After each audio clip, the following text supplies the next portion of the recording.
Hey guys, K Kim here from Traders Club. Thank you very much yet again for tuning in. I'm going to be doing a midweek update. I'm going to be looking at overall market and the key stocks. So let's get into it here real quick. We are currently looking at the QQQ, and first I did want to look at this one first before anything else, because I did wanted you to look at that candle right here. That candle, what does that tell you? What does that emphasize today? I mean, seriously, we had this just grinding, boring, and just doing nothing action, right? I mean, this is where, you know, this is where you can get in here long, and then you closed out, or today you get stuck. You didn't go anywhere, right? You, for about a month and a half, did nothing, absolutely nothing. But today we got this Mariposa candle right at the neckline of this initial head and shoulders we're looking at, possible head and shoulders. We got our left shoulder here, the head here, and we have the right shoulder possibly forming. Okay, you know what's interesting about that is, if we go to, let's go to NASDAQ itself. If we go to NASDAQ and if we look at that, we passed the right shoulder. So now we don't have what it looks like, possibly a head and shoulder formation. Rather, we do have what it possibly look like, this huge triple top formation. Okay, this is very, very dangerous formation. I mean, you can see that here we have what it looks like, initial triple top, and after that has been formed with a steep decline, a very, very fast rate. I mean, this was, probably, I don't know how long was that, 2 weeks?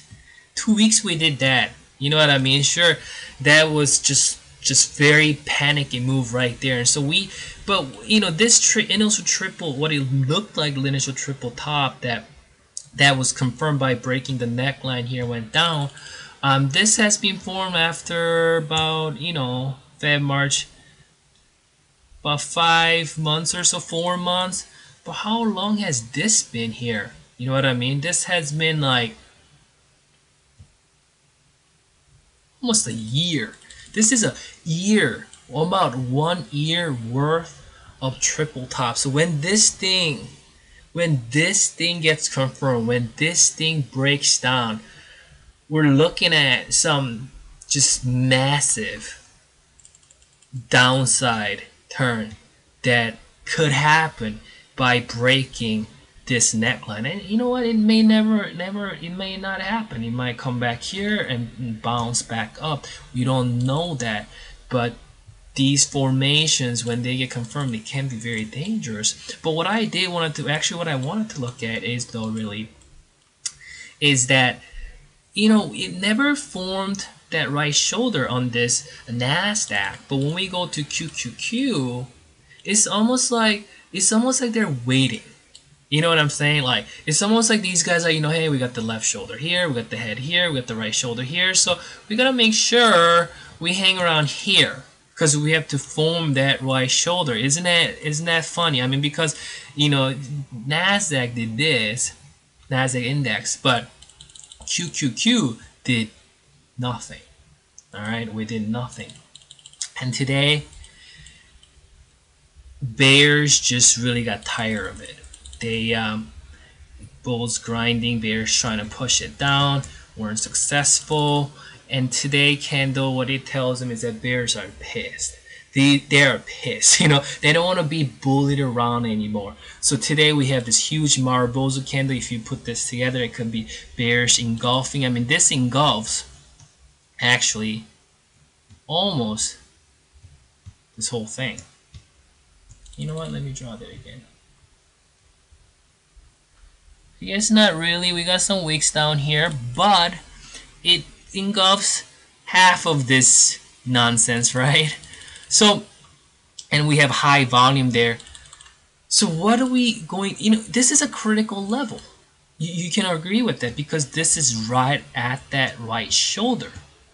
Everyone's looking at this, and so many people say because everyone's looking at it, it's not gonna happen. How do you know? That's your indicator because everyone's looking at it, and it's not gonna happen. I mean, you know what I mean? These formations, what we need to see is that it's not because of formation, because of, well, this is head and shoulders, so it must come down. That's not what it is. It's the psychological the issues behind it. You know what I mean? It's almost like the bulls went up, they trying to push it, the bears came back down, but bulls said, no, we're not done yet, we want to go back up, and they went back up. Bulls said, no, you're not going any back up, so it came back down, and bulls said, no, we are going back up. But what happened? They're getting tired because they battled all of these moves.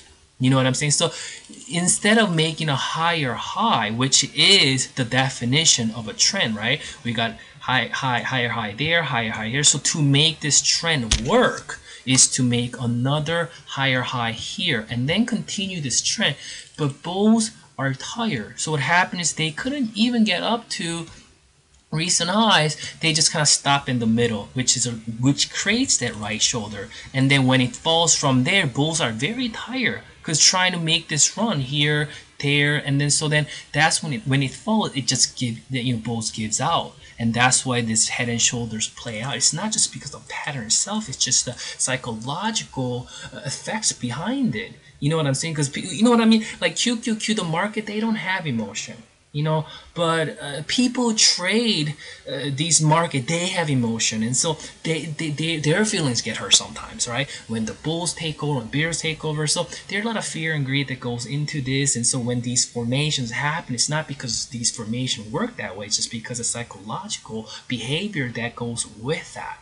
So this is critical level, that right at the top of the right shoulder we have the huge bearish engulfing pattern. That's something to note of. And I'm not saying that trend is completely changed. I'm not saying that, the bear is going to come and this whole market is going to crash. That's not what I'm saying at all. What I'm saying is be cautious.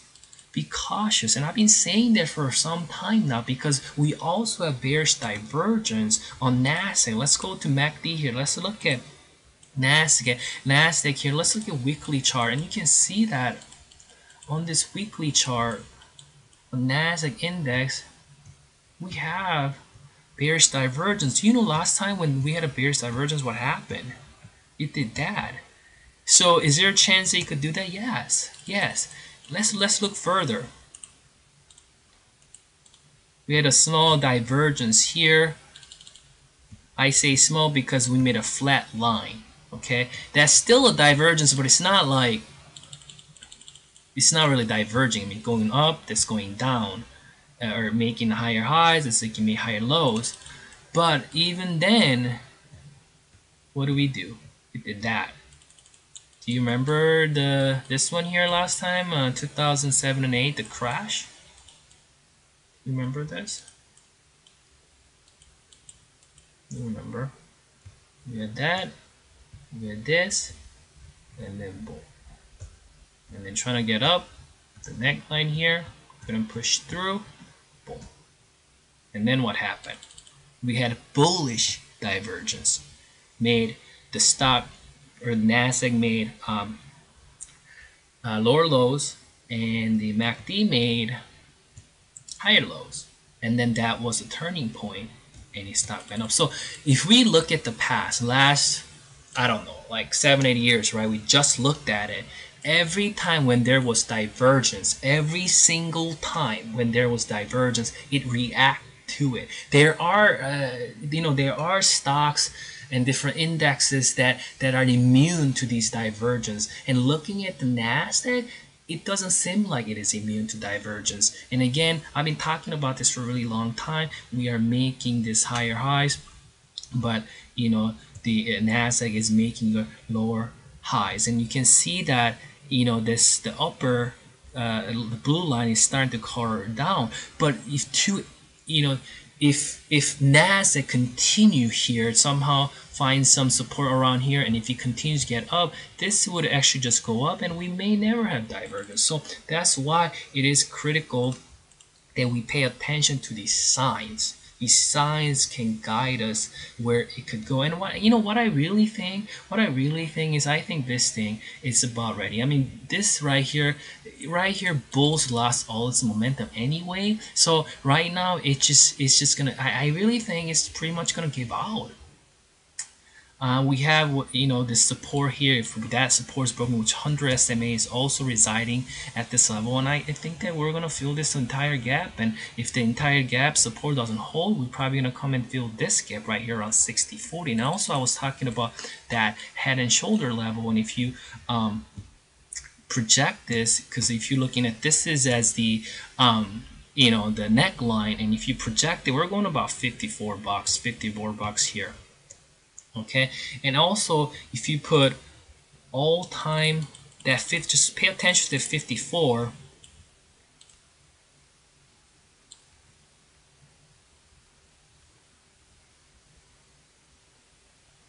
Right here. So you can look, if I do my Fibonacci retracement here, you see this this pink moving average going up. That's 200 SMA. Where is it hanging out right now? It's at the 54 bucks. And where was the projected target? It was the 54 bucks. Where is the 38.2 retracement? It is the $54. And that $54 was that highs from about October 2007, the all-time high of October 2007, which coinciding with all these pivot areas. So yes, we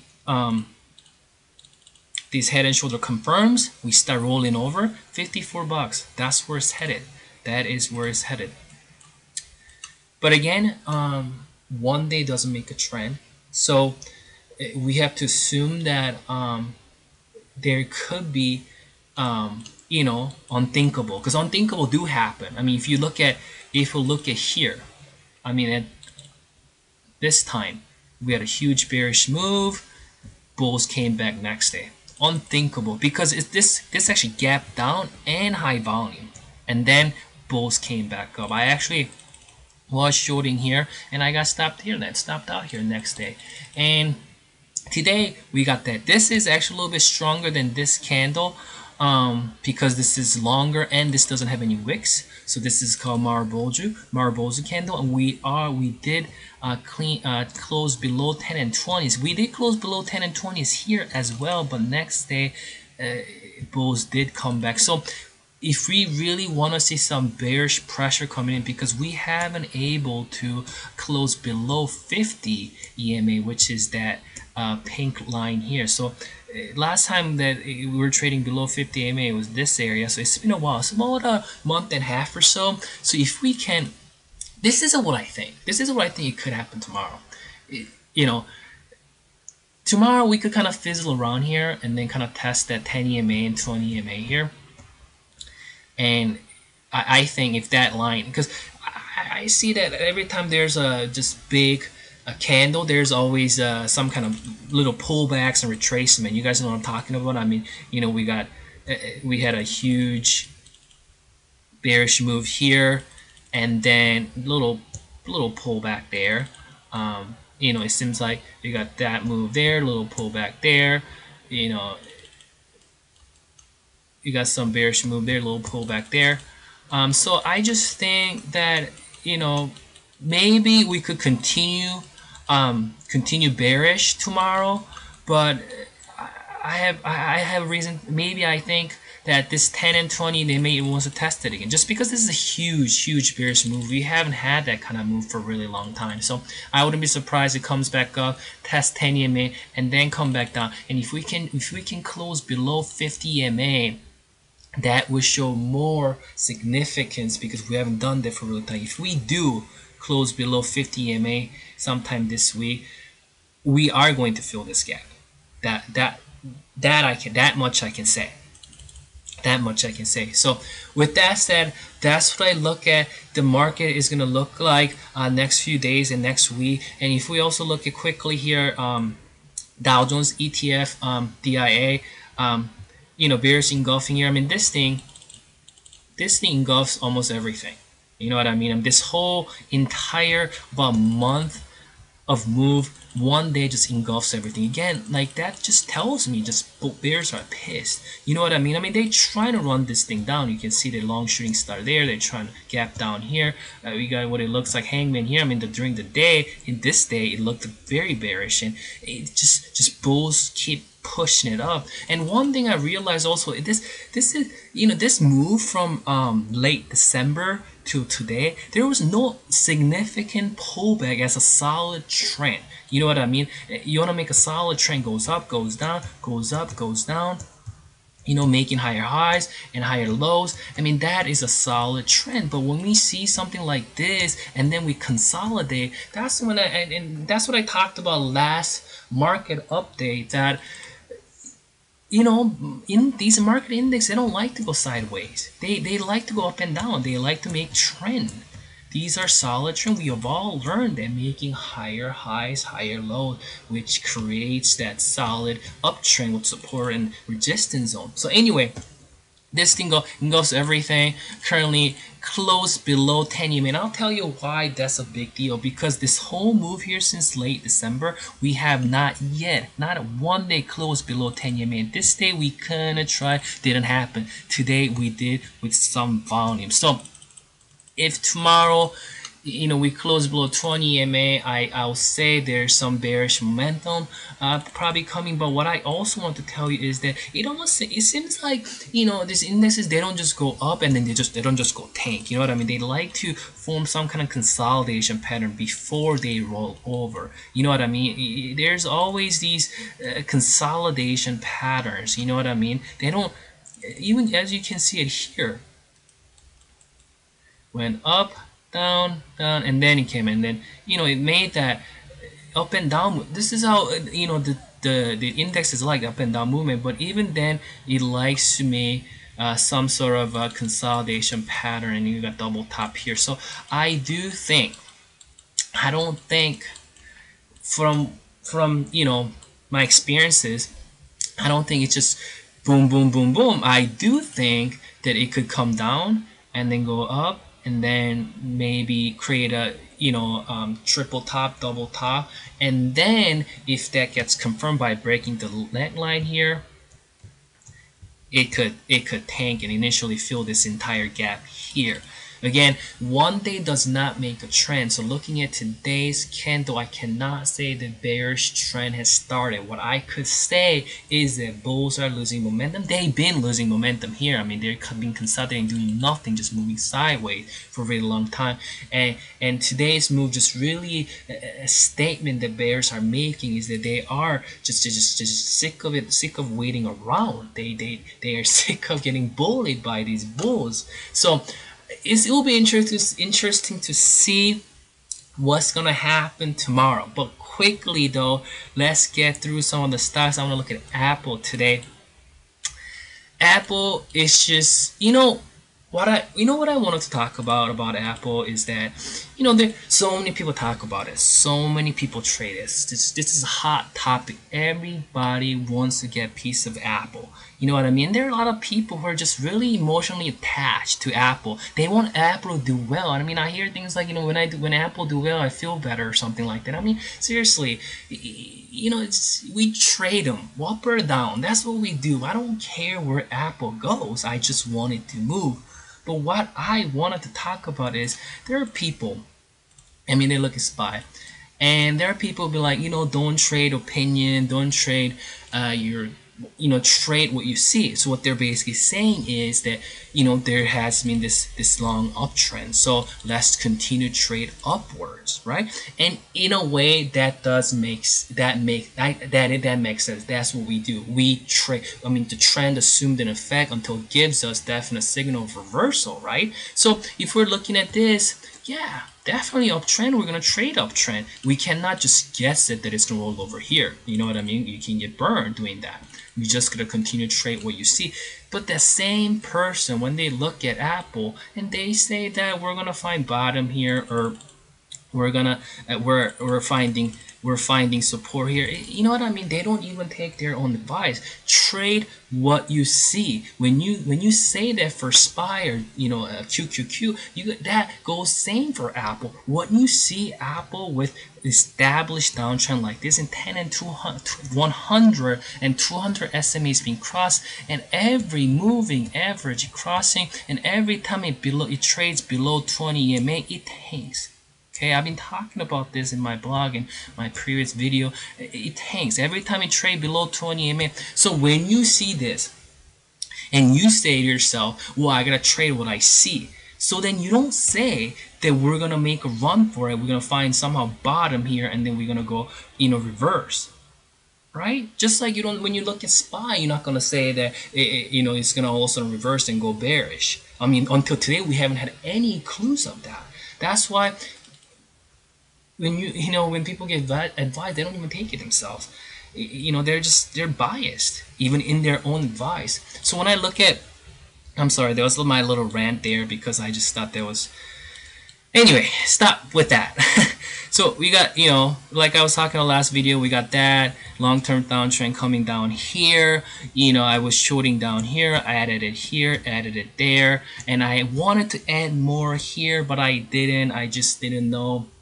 I don't know, maybe I was a little bit cautious. I did want to add, but I do think maybe I'll have some chance, maybe some support levels here. It could come back down here, fizzle around, maybe even here, and then maybe bounce back to where 20 and 10 is gonna come, and then hit that and come back down to 425, which is my initial target, and maybe I'll be adding more there.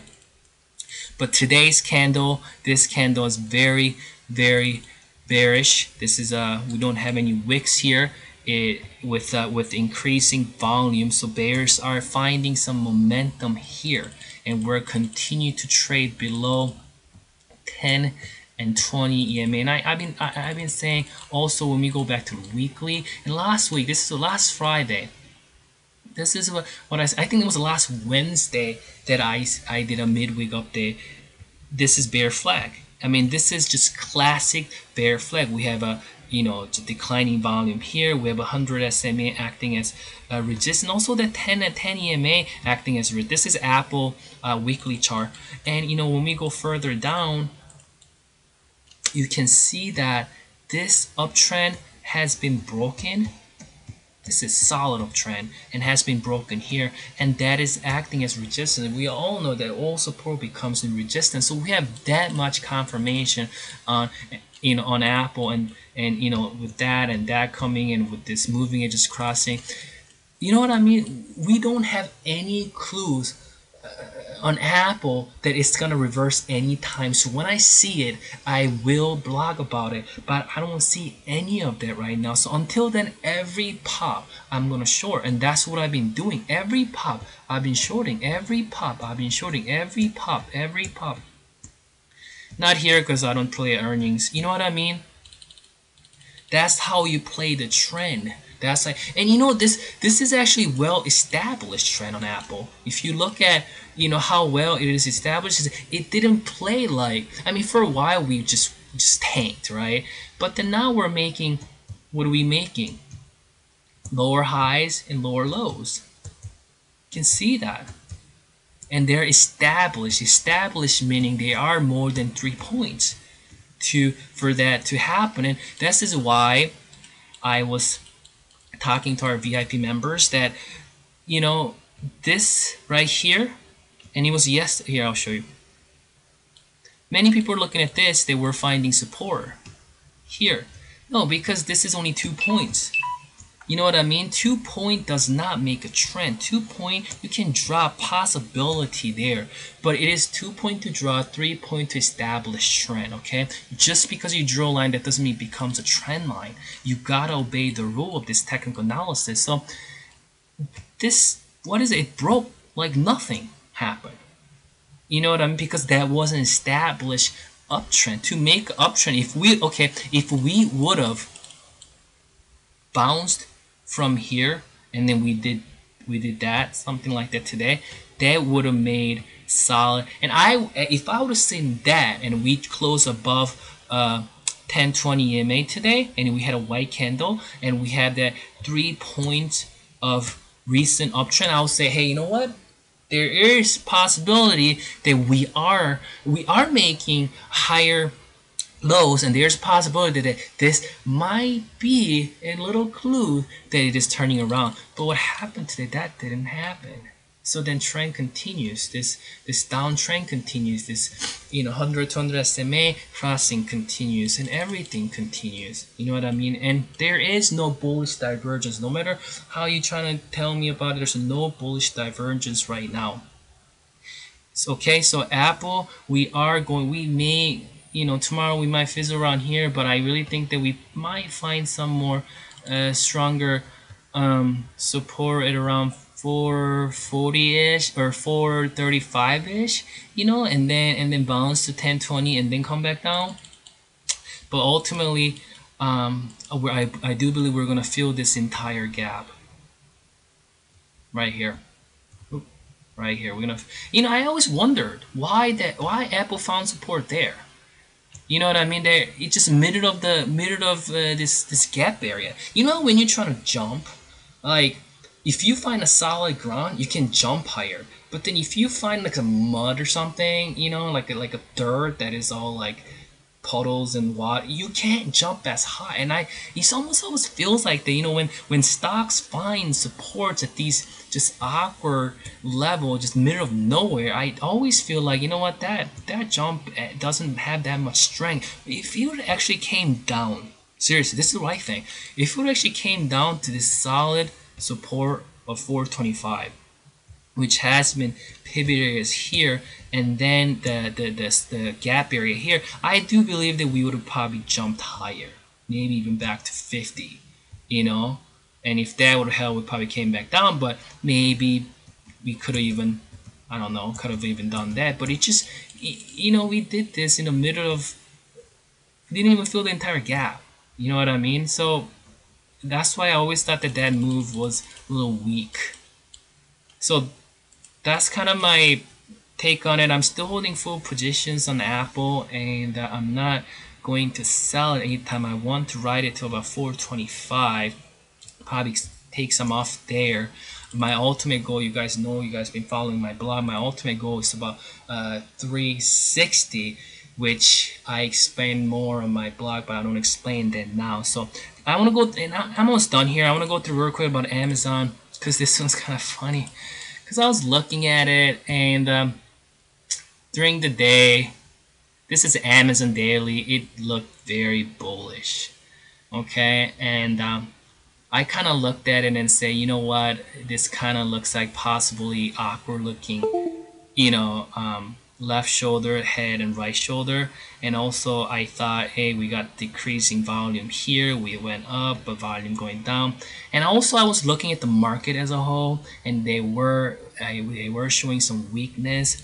So when I saw this, and it was white candle, very bullish, and I went short. And I don't do that often because that's very tough. You know what I mean? You can get burned pretty quickly. But the good thing about that is, I had a tight stop here. So even if I get stopped out, I don't have to, lost a lot. But these are tough. And calling tops and bottoms are hardest thing to do in stock market. So that's what many traders say.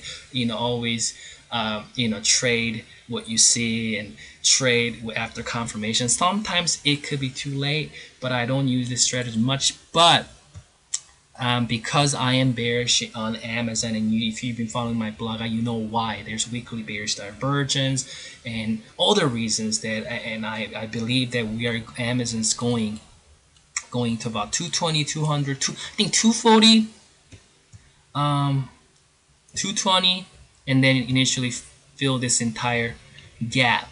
I don't explain why I believe that. Just go onto my blog. There's an Amazon post there. I explain fully there. So, but as of now, for short term, we are still trading above 10 and 20 EMA.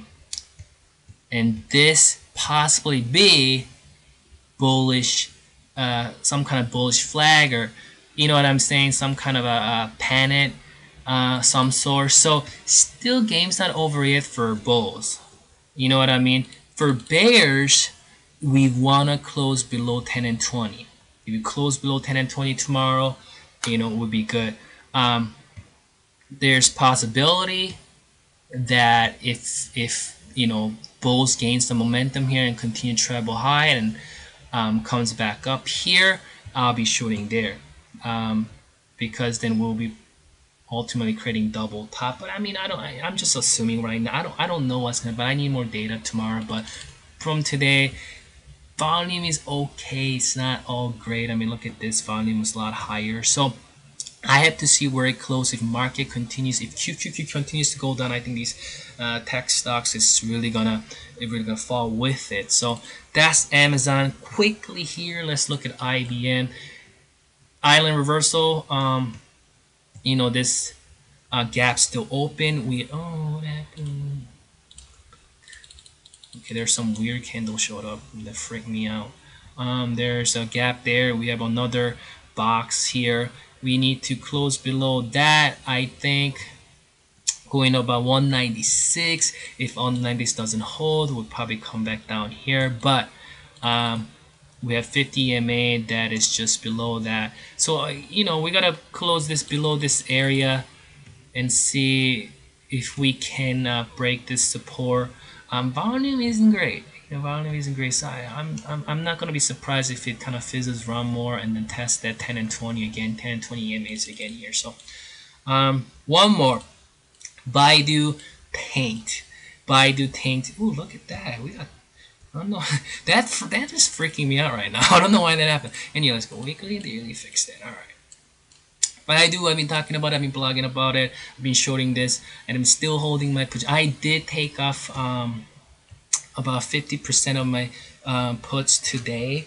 It had a nice gain because I actually initially got in right after gap down. That's where I got in, and I wrote it whole thing down here. I took 50% of position today, and I'm writing 50 more because I think I have reason to believe it's going to go lower. However, if you look at this, we are making the solid downtrend here. This is a downtrend channel. Okay, this trend is solid and established because we have how many points? 1, 2, 3, 4 points down, up. 1, 2, 3, 4, 5, 6 points down. So very solid downtrend, and we are probably gonna find some support in this area. Okay, we could, if we find doji here tomorrow, that could come back, make it come back up, or even come back to test 10, 20 here and then go back down. But we do not want to see doji tomorrow. We do not want to see, for bears I'm talking about, for people are shorting, I'm sorry, if you're an investor, you want to see doji. If you're long, you want to see a doji tomorrow, and possibly there could be a morning star and come back up.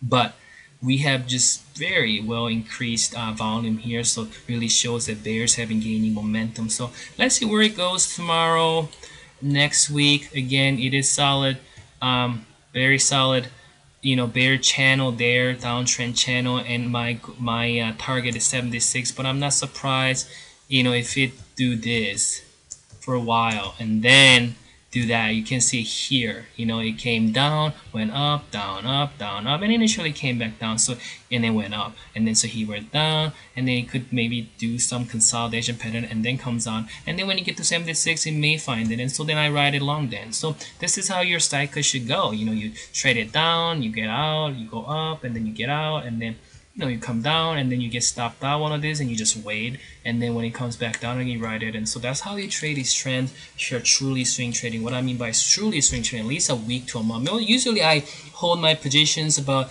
week to a month. I don't day trade, and I don't like to trade just for 3 days or so. That's why most of my setups, when I find it, I always look for setups that are about a month setup. You know what I mean? I don't want to go in for a couple days and couple days gain. I want to make a big money in a one trade, and so I like to get in. I mean, this one I got in here, and this, how long has it been? It's almost been a month. This is a good trade for me. Something like that is a great trade for me as a true swing trader. So anyways, I'm not sure if I have anything else today.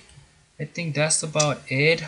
Thank you very much for tuning in again, and I think every Wednesday I'm gonna be start doing this market update or midweek update. Maybe on weekend if I'm not too busy. Weekends I do look at my stocks on the weekend.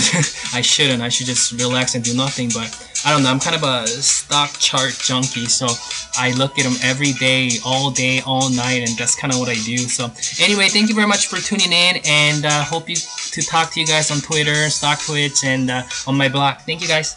Bye.